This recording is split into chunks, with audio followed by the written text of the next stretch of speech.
कुछ कहानियाँ लिखी नहीं जाती, सिर्फ जी कर समझी जाती है। So hi everyone, welcome back to my channel.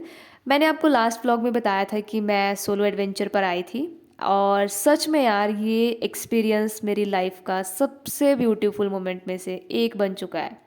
इस पार्ट में आप वो सब देखोगे जो मैंने एक्चुअली में फील किया वहाँ पे, जो मैंने जिया। वो इमोशंस कैमरा ने नहीं, मेरे दिल ने कैप्चर किए। Part two is not just a video, ये मेरे इमोशंस का एक रिफ्लेक्शन है। मेरे रियल थॉट्स, रियल फीलिंग्स और वो सुकून जो शायद कब से ढूंढ रही थी मैं। जब मैं वहाँ पहुँची, एक मोमेंट के लिए सब कुछ रुक सा गया। ना कोई आवाज़, ना कोई डिस्ट्रैक्शन, ना एक्सपेक्टेशंस, सिर्फ साइलेंस और मैं। उस मोमेंट में लग रहा था जैसे दुनिया रुक सी गई हो और नेचर कह रहा हो बस इस पल को फील करो। मैंने काफ़ी टाइम खुद के साथ स्पेंड किया वहाँ पे बैठकर, खुद को सुनते हुए, उन थॉट्स को फील करते हुए जो हम यूजुअली इग्नोर कर देते हैं क्योंकि हमें डर लगता है उनको फेस करने से। यहाँ बैठकर मुझे एक चीज़ रियलाइज़ तो होगी थी कि हम लाइफ में कितना भागते रहते हैं यार। कभी काम के पीछे, कभी लोगों के पीछे, कभी एक्सपेक्टेशंस के पीछे, कभी अपने डर से। लेकिन ये रेयर ही हुआ है कि हम खुद के पीछे भागे हों। फिर इसी बीच मैंने खाना पीना भी किया जो मैं साथ में लेके गई थी, एंड उस मोमेंट में ये बहुत स्पेशल लग रहा था। बीच में मैंने थोड़ा डांस कर लिया, बिना म्यूज़िक, बिना रीज़न, जस्ट फ्री मूवमेंट। ऐसा लग रहा था जैसे हवा मेरे सारे प्रेशर को उठा कर ले जा रही हो। कैसे एक्सप्लेन करूँ यार वो फीलिंग, मतलब वो तुम समझ नहीं सकते। कभी कभी बॉडी वहाँ पे एक्सप्रेस कर लेती है जो दिल नहीं कर पाता। व्यू को एंजॉय करते करते एक डीप सा थॉट आया मेरे दिमाग में। Maybe peace is not a place. Maybe peace is a decision. Decision to pause, decision to breathe, decision to choose yourself. And उस मोमेंट में मैंने फील किया कि मुझे किसी को प्रूव करने की ज़रूरत नहीं है, मुझे परफेक्ट बनने की ज़रूरत नहीं है, मुझे बस रियल बनना है। जितना हम अपने आप को एक्सेप्ट करते जाते हैं ना, लाइफ उतनी सिंपल होती जाती है। वहाँ बैठकर smile I, because for the first time I was not surviving life, I was living it, slowly slowly, honestly and deeply. और ये फीलिंग शायद मैं कभी भूल भी नहीं पाऊँगी। कभी कभी ज़िंदगी में एक मोमेंट ऐसा आता है जो हमें पूरी तरह से बदल देता है। ये व्लॉग उन्हीं मोमेंट्स की कहानी है। खुद से मिलना भी बहुत ज़रूरी होता है, वरना ज़िंदगी भर हम दूसरों को समझाने में गुजार देते हैं। वहाँ बैठकर मुझे लगा शायद हम सबको कभी ना कभी ऐसी जगह ज़रूर मिलनी चाहिए जहाँ कोई जवाब ना हो, सिर्फ सवाल हो, और उन सवालों के बीच हम अपना सच ढूंढ लें। ऐसा लग रहा था कि ज़िंदगी खुद मुझसे कह रही हो कि मुझे महसूस कर, सब समझ आ जाएगा। And guys, if you have ever felt lost, tired, or disconnected, maybe you will relate to this. Maybe this video will remind you that solitude is beautiful and being alone does not mean being lonely. It means meeting yourself again.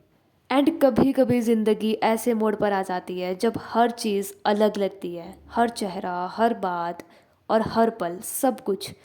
तब लगता है कि बस कुछ पल के लिए सब कुछ छोड़कर निकल जाना ही सबसे सही है। ज़िंदगी के कॉम्प्लेक्स और कंफ्यूजिंग मोमेंट्स में कभी कभी ये ही ज़रूरी होता है कि हम खुद को स्पेस दें, अपने थॉट्स को एक्सप्लोर करें और अपने अंदर के सुकून को पाएं। जब कभी ऐसा लगे ना कि यार सब कुछ अलग हो रहा है, तो बस थोड़ा निकल जाओ, घूम फिर लो और अपने आप से मिलो।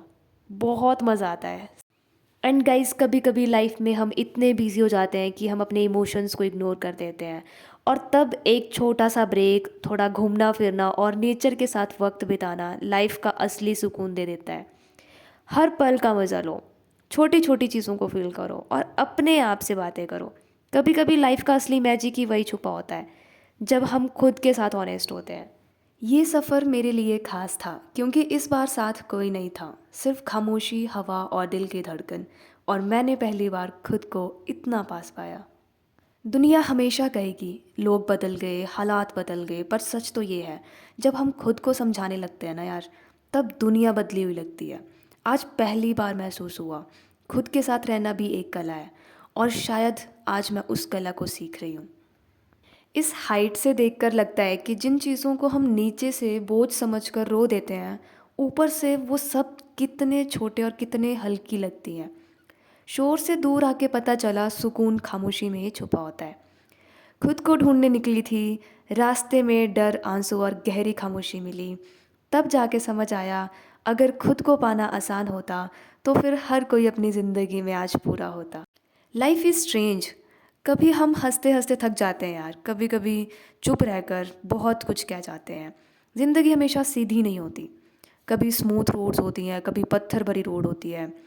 कभी हम सब कुछ कंट्रोल करना चाहते हैं, पर एक मोमेंट आता है जब समझ आता है कि लाइफ प्लान से नहीं, एक्सपीरियंसेस से बनती है।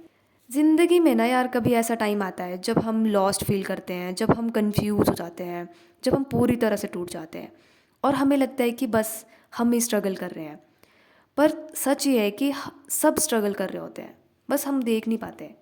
कोई कुछ नहीं बता पाता, किसी के अंदर बहुत ज़्यादा बोझ होता है, मतलब बहुत सारी चीज़ होती है। लाइफ इसी का ही नाम है यार, गिरना, रुकना, समझना, फिर उठना।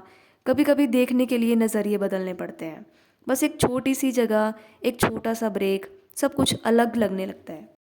एक चीज़ तो मैंने रियलाइज़ कर दी है कि लाइफ को ना हम खुद कॉम्प्लिकेट कर देते हैं, जब एक्चुअली खुश रहने के लिए सिर्फ दो चीज़ों की ज़रूरत होती है। थोड़ा सा टाइम खुद के लिए और थोड़ा सा ट्रस्ट कि सब ठीक हो जाएगा, भगवान है ना, वो सब ठीक करेंगे। एंड गाइस, लाइफ की रियलिटी यही है।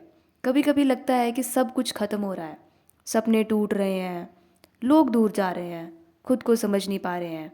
पर ये लाइफ का रूल है, पहले लाइफ तोड़ती है, फिर तुम्हें सिखाती है, एंड फिर एक नया वर्जन बना देती है। तो गाइज़, यही था मेरा सोलो एडवेंचर का सफ़र। शायद जवाब अभी भी नहीं मिले, पर इतना समझ आ गया है कि ज़िंदगी को समझने के लिए कभी कभी लोगों से नहीं, खुद से भी दूर जाना पड़ता है। प्लान कोई नहीं था, बस एक फीलिंग थी कि चल निकल पड़ कहीं भी। तो गाइज़, अगर कभी लगे ना कि बहुत कंफ्यूजिंग है सब कुछ, लाइफ फास्ट फॉरवर्ड में है, थोड़ा रुको, ब्रीथ लो एंड खुद के साथ थोड़ा टाइम स्पेंड करो। अगर आपको मेरा वीडियो पसंद आया हो तो लाइक, शेयर एंड सब्सक्राइब जरूर करें। मिलते हैं नेक्स्ट ब्लॉग में, तब तक bye bye, take care and yeah, thanks for watching.